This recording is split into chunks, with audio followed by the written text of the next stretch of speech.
World movies by SL presents the exorcist believer कहानी की शुरुआत में दिखाया जाता है कि फोटोग्राफर विक्टर फील्डिंग और उनकी गर्भवती पत्नी सोरेने हैती में अपने हनीमून पर हैं। तभी एक वुडू प्रैक्टिशनर आकर उनको आशीर्वाद देता है। तभी अचानक एक बड़ा भूकंप वहां आ जाता है। भूकंप में सोरेने गंभीर रूप से घायल हो जाती है। पैरामेडिक्स विक्टर से कहता है कि उसे अपनी पत्नी या अपने बच्चे में से किसी एक को चुनना होगा। तब सोरेने विक्टर से उनकी अजन्मी बेटी एंजेला को बचाने के लिए कहती है। सोरेने की मृत्यु को अब 13 साल बीत चुके हैं। विक्टर ने भगवान में अपना विश्वास खो दिया है। वह जॉर्जिया में अब अकेले एंजेला का पालन पोषण करता है। विक्टर ने अब अपने काम को ही अपनी जिंदगी बना लिया था। अब वह इसी में बिजी रहता था। पर एंजेला अपनी माँ को भूल नहीं पाए है। स्कूल के बाद एक दिन एंजेला अपनी सबसे अच्छी दोस्त कैथरीन के साथ एंजेला की माँ से संपर्क करने के प्रयास में एक तंत्र क्रिया करने के लिए जंगल में जाती है। फिर वह तंत्र क्रिया को अंजाम देती है। अब सुबह से शाम हो चुकी थी। विक्टर को पता चलता है कि उसकी बेटी गायब है। फिर वह कैथरीन के माता पिता मिरांडा और टोनी से संपर्क करता है और उन दोनों की तलाश शुरू हो जाती है। अब हर जगह उन्हें ढूंढा जा रहा था। हर न्यूज चैनल यही खबर दिखा रहा था। पुलिस के साथ साथ शहर के सभी लोग उन दोनों को ढूंढ रहे थे। तीसरे दिन लड़कियां एक फार्म में पाई जाती हैं। हालांकि आघात के बावजूद वे सामान्य लगती हैं। केवल उनके पैरों पर जलने के निशान होते हैं। फिर पूरा चेकअप करके उन्हें घर ले जाया जाता है।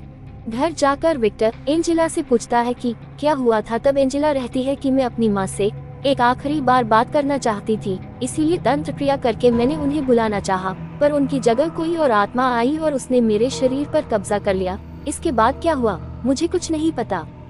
अगले दिन एंजेला अचानक विक्टर पर हमला करती है और जमीन पर गिरकर दर्द से चिल्लाने लगती है, जबकि कैथरीन एक चर्च सेवा के दौरान क्रोधित हो जाती है, जिसमें प्रेस पढ़ के भगवान को धन्यवाद दिया जाता है।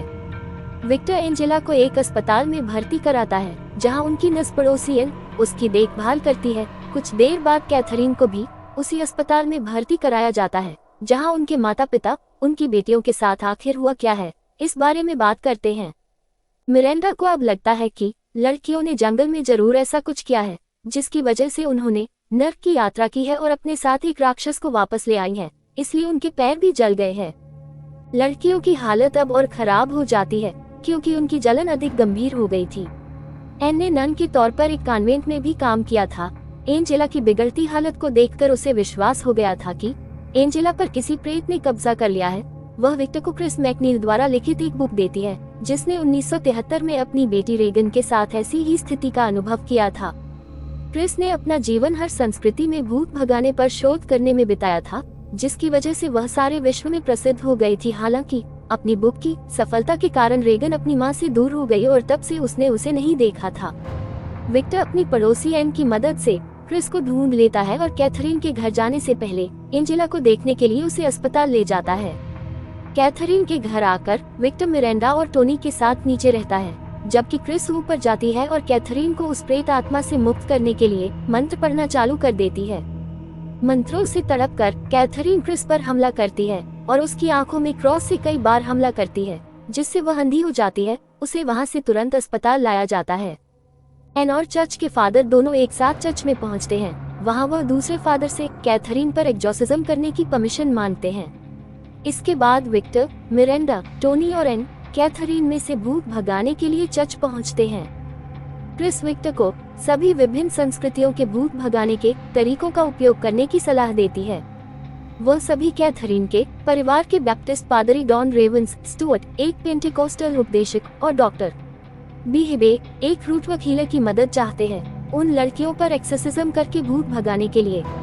लेकिन स्थानीय कैथोलिक समिति फादर मैडॉक्स को एक्सोर्सिज्म में भाग लेने से मना कर देते हैं, क्योंकि उन्हें लगता है कि बच्चे मानसिक विकार से पीड़ित हैं, न कि किसी भूत से।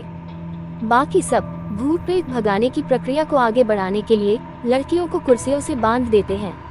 एन उस प्रेत से युद्ध करने के लिए एक क्रूस का उपयोग करती है, जिस पर सेंट बेनेडिक्ट मेडल अंकित होता है।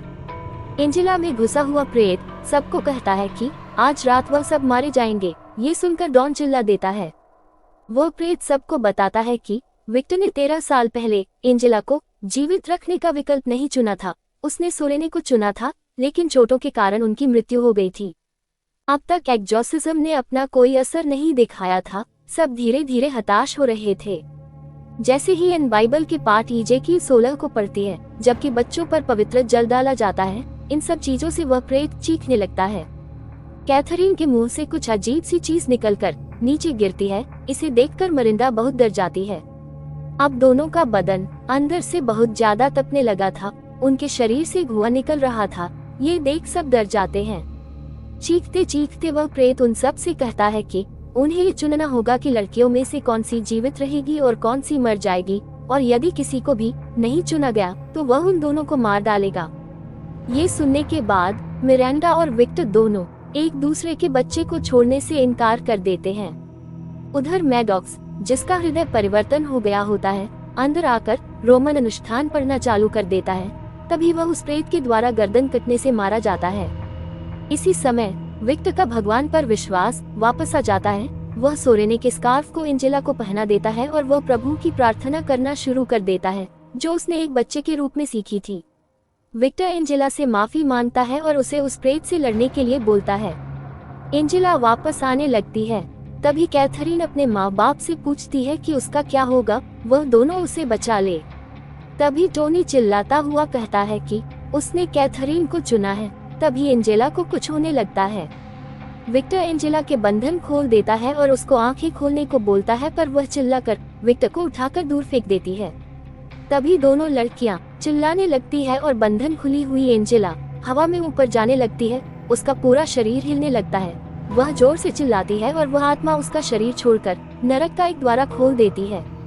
तभी अचानक वह प्रेत खुलासा करते हुए कहता है कि जिस लड़की को भी तुम लोग चुनोगे वही लड़की मरेगी। ये कहकर वह कैथरीन को खींचता हुआ नरक ले जाता है। जैसा उसे प्रेत ने बोला था वैसा ही हुआ। इन सब के बाद एंजेला बच जाती है और कैथरीन मर जाती है। तभी वहां पुलिस आ जाती है। मिरांडा और टोनी कैथरीन को पुनर्जीवित करने में विफल हो जाते हैं और विक्टर रोते हुए अपनी बेटी के साथ फिर से मिल जाता है।